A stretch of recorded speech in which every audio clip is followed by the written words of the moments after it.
With your Tackle HD fishing report for Lake of the Ozarks, here's Jack Uxa. What's going on, everybody? It's Jack Uxa here with your Tackle HD fishing report for March, early part of March. Water temperature on Lake of the Ozarks here, depending on where you're at, anywhere from the low 40s, like 42, 43 degrees on the main lake and down by the dam. And then you can find all the way up to 50 plus degrees if you go up the rivers. We've had a pretty warm last 10 days, 2 weeks or so. And it's really making a big difference to the river sections. I've been up there some. I'm having okay success up there. I want to talk about the crappie fishing first. And for most of that, I've been doing that on the lower river sections, like the lower Niangua, the lower Gravois, the lower Grand Glaze Arm, and then just anywhere on the main lake has been excellent for crappie. And then I'll kind of dive into bass fishing here towards the end. But man, the crappie fishing has been awesome. I've been on the water a ton lately. The weather's been good, like I said. The water level is dropping. The water temperature is rising. We bottomed out about 37 degrees a few weeks back. And, for whatever reason, we've started warming up early this year. And, I'm not complaining about it. A lot of fishermen have been getting on the water and having success, particularly for crappie fishing guys. It's been flat out stupid easy out there. I mean, there's times where they're right on the banks already. Here, and it's February, beginning of March, and I'm catching them with a bobber. And see my little bobber here, and right over here, you see my little Tackle HD baby shad. This happens to be the blue ice color. I've been catching them on a variety of colors too, guys. I mean, blue ice is hard to beat when it's super sunny, and I'm not really a blue ice fan in general. I know a lot of people love it. It's probably one of the more popular colors sold around here, but I throw it occasionally, and lately it's been hot. It's been a little sunny and a little calm, and that's where I go for the blue ice. And so that's been working great. This combination here is really a great way to catch a bunch of them. A lot of times when I'm just looking for the fish, I'll have just a regular jig here. This is the same color on a small jig head. I did take a little bit of fingernail polish and kind of touched up that head a little bit. I don't know if it makes a big difference or not, but it makes it look good, and I've got a little bit more confidence in it. And it's a cheap way that I buy jig heads in bulk, and then I put a little fingernail polish on them, some of them. And so this is kind of the way I'm going to find the fish, is with a straight jig, or sometimes I'll throw a jerk bait for them too if I'm going down the bank and maybe I'm bass fishing or something like that, covering a lot of water with a jerk bait, and you catch one. Well, you use your side scan or you use your forward facing sonar. You scan over there and you see, oh yes, there's quite a few fish over here. That's when you get your jigs out and you really start whacking them. I mean, you'll catch a handful with the jerk bait. Sometimes you can catch a whole limit on the jerk bait, but the smaller, more finessey presentations are really where it's all at for the crappie. And like I said, we're catching them shallow. I mean, there's some days where if we have a bad front, they'll back out deep and get out 30, 40 feet of water sometimes. But for the most part, I'm catching them shallow. I'm catching them right up on the banks. You kind of you got to play around with it. Some days they're on these pea gravel shallow points. Sometimes they're just on a windswept bank in the back of a cove. The shad have been shallow, and so that's bringing these crappie up shallow too. I mean, there's been multiple times lately where I've seen shad flickering on the surface, kind of like you do in the fall, but a little different now. And it's been awesome. I mean, this bobber and jig combination, I put a little video out on Facebook the other day talking about how easy it is. I caught like 6 average crappie in less than 6 minutes, just talking my way through it. Basically what you're doing with these things, with these bobber and jig combinations, a lot of people call it corking, okay? And what that means is that we're throwing it up there, we're letting it settle down, let it set for 2 or 3 seconds, and then you just twitch it or you slow reel it and then let it settle again. And your bites are generally not aggressive, super hard bites. They just slowly pull your bobber under. But, they're in big schools. So once you get onto a rhythm, you'll whack quite a few of them pretty quick. And, if I'm just straight casting, I'll use a little bit smaller rod. This one's a 6-foot light action. That's a nice rod. And if I'm going to use my corking technique, I'm going to use a little bit bigger rod, like a 6'6" medium action. And this one's going to have 6-pound test versus the rod I'm going to be casting with has got 4-pound test. This one is Trilane XT in the solar color. I really like this, and make sure you got fresh line on there, because when you're casting, you really got to be paying particular attention for light bites. With the bobber, you could probably get away with just about anything with that, because you got the old bobber there. But man, there's something to be said for that too, man. I've taken some people out, and it's just when you're watching that bobber go down, it kind of brings you back to when you were a kid catching bluegills off the bank, and it's fun to jack them when they get a good corking day going. So that's been a lot of fun. That is going to continue on for like a little while longer, maybe a week or so. But generally speaking, in March we see the fish go back deep again, guys.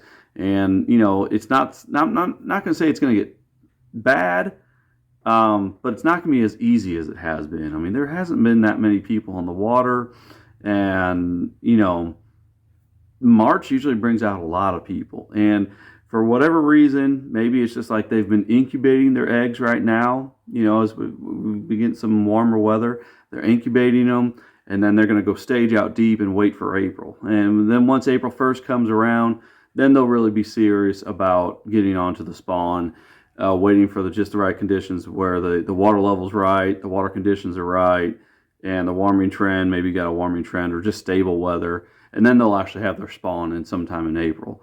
But generally speaking, they're going to move out deeper here at some point, and still be feeding, but maybe not feeding quite as easy as they are right now.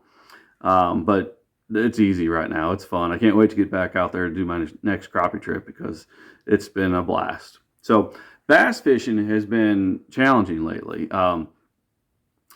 I fished tournaments the last couple weekends. I've missed a check by 1 or 2 places the last 2 weeks. It's very frustrating. 3 weeks ago, I won one, so that was nice.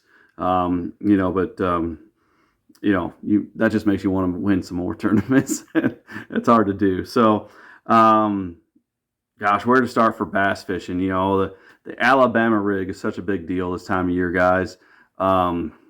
It catches big ones so easy. You're throwing 20-pound test. You could boat flip them if you want to. That's where you start with it with March, I guess. It covers a lot of water. It catches big fish. It catches average fish. It gets hung up a ton. You just have to deal with it. If you're in one of those tournaments where you're allowed to throw it, you better be throwing it, or at least have it on the deck. I'm going to show you guys my Alabama rig here. I've got the Tackle HD swimmers on there. These ones happen to be green pumpkin in color, which is fine. I've really thrown a variety of their colors. Tennessee shad is great. Alewife is great. I'm kind of experimenting here with this green pumpkin, but, I don't doubt it at all. And just while I'm talking about this, guys, hopefully you guys can see this little black thing on here. What that is a little O-ring that I keep it all organized with. So, these things get kind of tangled up in your boat when you're, I'm just here in my garage right now tonight and getting things ready. And so, yeah, I keep it all organized with that little O-ring. Slide it over the head, tie your knot on, and, you can swap out your colors throughout the day. And, I kind of experiment with weights too, guys. I've got 16th-ounce heads here. These are Berkeley Fusion jig heads. They're actually for a shaky head.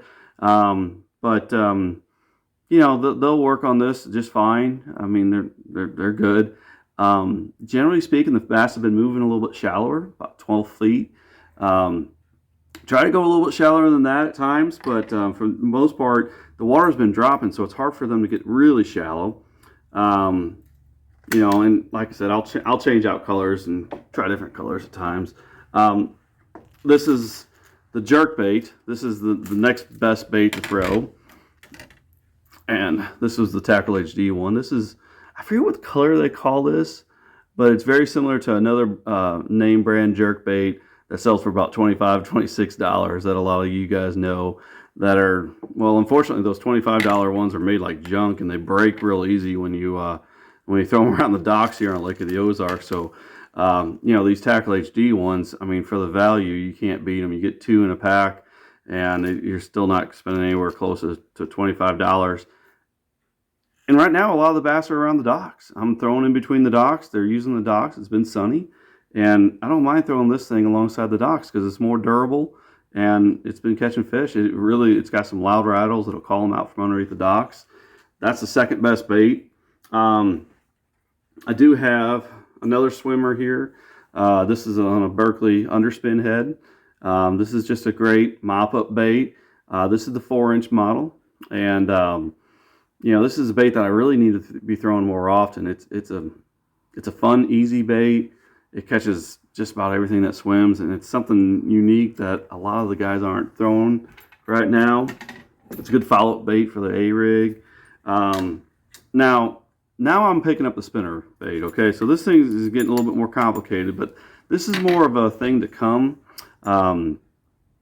This is a popular spinnerbait for this part of the area. As you can see, I've kind of worn this one out a little bit. I've knocked off some paint on this one. I had this one going last year, and it's still going good. It's the Ozark Flash, okay? I've already caught some fish on this year, last week, way up a river. I was trying to find some warm water, found it 50 degrees, caught some crankbait fish, caught some spinnerbait fish.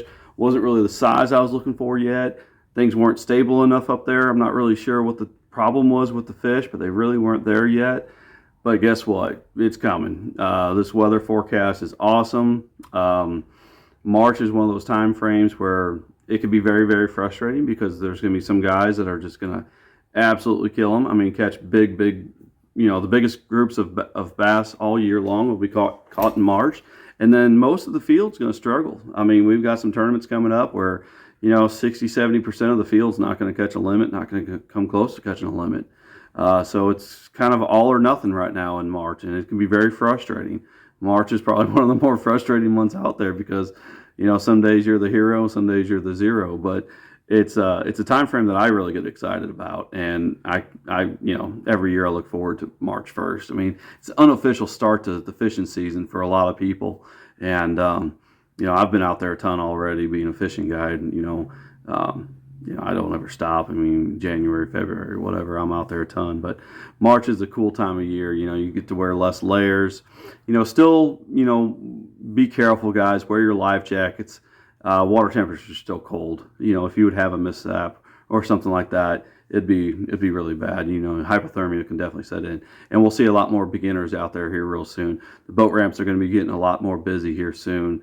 Tournaments are going to get hot and heavy next week. You know, it's going to be a mess at the boat ramp. So anyways, guys, I'm going to sign off here, guys. Good luck, tight lines. If you're looking for a guide, give me a call, 573-434-2570. Check me out on the web, fishinglake.ozarks.com, and tight lines.